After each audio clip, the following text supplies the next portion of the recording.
Yang paling penting di sini adalah kisah yang digambarkan di sini pada panel ini. Ini sangat jelas sekali ya. Jelas sekali. Sangat jelas sekali. Ini relief cerita binatang. Apa namanya? Dongeng, ya, dongeng atau fabel ya. Nah, tapi ini bukan fabel-fabel yang khayalan seperti apa namanya asal-asalan dikarang lah, enggak. Itu ada naskahnya ini. Apa? Jataka itu? Bukan, lebih mudah lagi. Lebih mudah lagi. Tantrika Mandaka. Oh, Tantrika Mandaka. Iya, Tantrika Mandaka lah. Ini kan ada sosok ya singa, tapi dibuat bertanduk. Masalah pada umumnya penggambaran singa zaman Majapahit itu memiliki tanduk. Sebagai simbol apa? Simbol keberanian. Singa ya? Singa. Kilin? Bukan kilin. Beda singa. Ya? Singa. Ini ada sosok singa ya di sini. Singa. Ini ada hewan berkaki 4, ada punuknya yaitu sapi. Lembu. Terus ini ada yang lebih kecil ya, dengan ekornya ini lebih berbulu ya, lebat. Ini adalah serigala. Itu ya. Dan serigala ini di sini digambarkan gemuk. Memang serigala ini sebagai simbol yang sosok binatang yang serakah. Ceritanya begini, di dalam kitab Tantrika Mandaka diceritakan bahwa ada Raja Singa ya, sebagai penguasa hutan bernama Singa Canda Pinggala. Sang Canda Pinggala atau Singa Canda Pinggala. Nah, awalnya dia itu hanya memiliki patih bernama Serigala Sambada. Namun kedatangan dari Lembu Nandaka itu tidak membuat Serigala Sambada sebagai patih itu nyaman. Merasa tersaingi. Tersaingi. Berarti dia sebagai kompetitor lah ya. Pada akhirnya mengadukan kepada Raja Singa bahwa ada orang lain yang masuk ke wilayah kita, gitu. Diadu domba. Lah, namun ketika Raja Singa menemui Lembu Nandaka, melihat nasihat-nasihat suci yang diberikan, itu membuat singa menjadi luluh, tidak jadi marah. Justru malah mengangkat Lembu Nandaka itu sebagai patihnya. Selain itu singa juga diceritakan mampu melawan Lembu Nandaka juga diceritakan mampu melawan banyak sekali serigala. Berarti kan hebat. Diangkat sebagai patih. Ya. Tapi ketika diangkat sebagai patih itu pun semakin tidak membuat Serigala Sambada menjadi senang, malah benci banget. Ingin mengadu domba ya. Ya, setelah gagal mengadu domba Serigala Sambada, kemudian mengadu domba singa. Raja Singa mengatakan bahwa Lembu Nandaka itu ingin menguasai kekuasaanmu diam-diam, gini-gini secara halus. Lah pada akhirnya sang singa yang kesulut kemarahannya kemudian melawan Lembu Nandaka.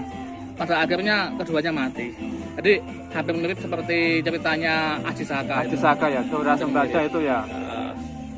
Itu. Tapi pada akhirnya ketika keduanya ini mati, dimakan oleh serigala. Serigala kekenyangan, mati juga. Berarti semuanya mati. Semua mati ya, itu ceritanya gitu. Berarti kita itu tidak boleh serakah gitu ya. Pesan moralnya itu tadi, itu tidak boleh serakah. Tidak boleh ikut campur dalam masalah orang lain. Itu sebenarnya dalam masa Majapahit disebut sebagai nilai-nilai dalam Dasasila. Saya barusan menerbitkan sebuah artikel judulnya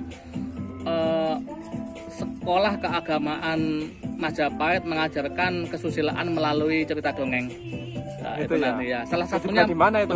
Itu di Ampel Gading, Malang, di wilayah Gunung Semeru sana. Nah, ini juga sama. Ini cuman kelihatan sayap ya, kita nggak tahu. Karena cuman kelihatan setengah ya. Ini sebenarnya figur apa ya, bangau atau apa ya, kita nggak tahu. Masih sulit. Masalahnya terpotong itu ya. Terpotong. Nah, ini juga satu naskah dengan itu. Satu naskah dengan ini ya, cerita tadi ya. Nah, ini adalah cerita dari burung bangau yang mati karena dicapit oleh kepiting, oleh ketam. Nah, ini kok seperti dongeng apa? Kancil itu ya? Oh ya, mirip. Karena kan naskah Kancil itu perkembangan dari Tantrika Mandaka. Oh gitu. Jadi yang terinspirasi lah. Ya. Jadi yang paling tua itu kan Yang paling tua itu kan Lili jangan Lili. Duduk sini. Yang paling tua itu adalah Pancatantra. Pancatantra itu Hindu. Kemudian lebih muda lagi Jataka. Muda, lebih menggunakan bahasa Pali. Terus lebih muda lagi itu Upadesa. Lebih di Jawa itu semua digunakan. Terus lebih muda lagi itu adalah Tantri Kamandaka. Lebih muda lagi Kidung Tantri Kediri. Lebih muda lagi ada si Kancil itu tadi. Si Kancil. Itu. Berarti kan semuanya itu adalah kontinuitas ya. Kontinuitas. Saling ya. berkorelasi lah ya. Jadi ceritanya ini ada sosok bangau ya yang menggunakan sorban. Biasanya sorban itu digunakan oleh seorang pendeta. Lah tiba-tiba si bangau ini mengatakan bahwa hai semua ikan. Tadi si bangau ini juga membawa camara sebagai simbol kepanditaan. Kalian apakah tidak tahu bahwa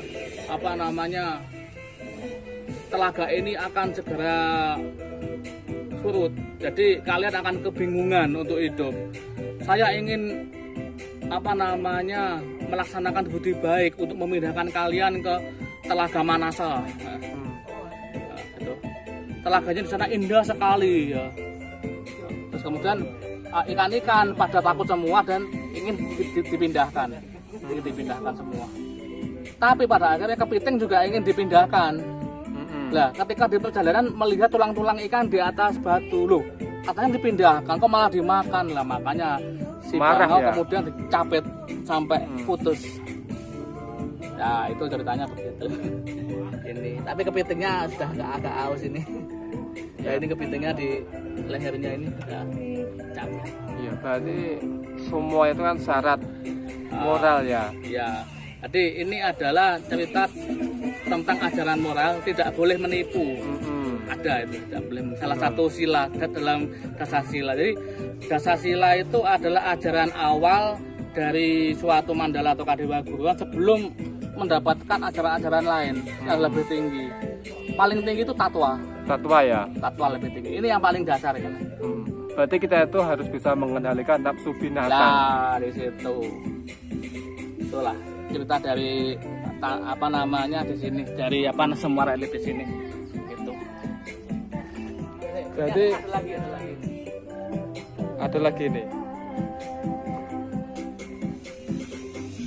Ini kita membingungkan karena cuman menampilkan tumbuhan saja. Kita itu tumbuhan ya. Tumbuhan saja ya. Ini seperti tumbuhan yang terkena angin. Jadi kita bingung lah, seperti ini kita bingung, nggak tahu apa ceritanya karena nggak ada tokoh.